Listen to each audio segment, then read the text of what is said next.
There were fretwork arches, ceilings of fancy pressed metal, once white, now a bilious yellow, dark timber panelling everywhere, picture rails in the sitting room and hallway, and great timber fireplaces that hadn't been waxed or cleaned for decades. The flat's shabbiness wasn't helped by the fact that it was filled almost exclusively with furniture and bits and pieces from the St. Vincent de Paul shop over on Oxford Street. But everything was comfortable and serviceable, if not exactly stylish. Polly had moved into the house in 1956 when she'd arrived from New Zealand. She'd had different flatmates then. They'd left some time back to be replaced first by Rhoda the following year, and then Star in 1959. They'd shared the flat ever since, fairly happily despite their bickering, and had no plans to change their living arrangements. Polly counted Star and Rhoda as among her best friends, not that she had many. She had hundreds of acquaintances, but not many close friends. They worked in the same business, in the same part of town, during the same nocturnal hours, and they knew all the same people.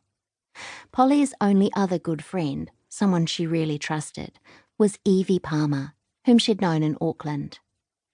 Polly headed up the stairs from the foyer, still enjoying the cool respite. Doors to the left and right of the staircase were closed, indicating that the downstairs flat's occupants were either out or still asleep. She plodded up to her own flat, wondering if Rhoda and Star were up yet, unlocked the door and went in. No, they weren't. She could hear them both snoring.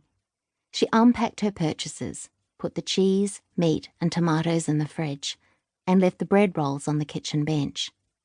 She thought about waking the girls, but instead went into her bedroom and shook 4 10-milligram Valium tablets from an unlabelled medicine bottle, put them in her mouth, and washed them down with a slug of brandy. Then she carried the bottle, a sticky glass and her cigarettes out to the balcony off the lounge room, and gingerly sat down in a wicker chair. It was ancient, and the wicker was unravelling, and someone's arse was going to go through it one day, Rhoda's probably. She poured a drink, took a long sip, and waited for both it and the Valium to take effect. The Valium would help settle her jangling nerves, and the brandy would at least postpone her hangover. The nerves, she knew, were left over from the methadone she'd had the night before, but she needed it to work so late. She'd taken a couple of Quaaludes before she'd gone out that morning to take the edge off her jitters, but all they'd done was make her feel confused about what cheese to buy at the deli. And she hadn't had a drink before she'd gone out because she didn't like to go up the street stinking of booze.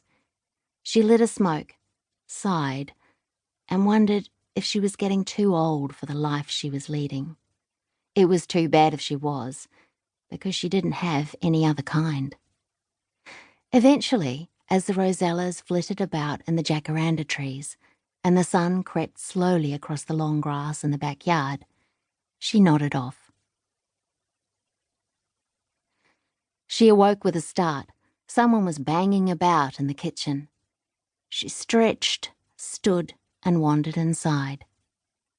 It was Rhoda, looking in the cupboards. "Morning," she said. "Have you seen the frying pan? I'm doing eggs." "There aren't any," Polly replied. "Aren't there? Bugger. But I went out and got rolls and a few things from the deli."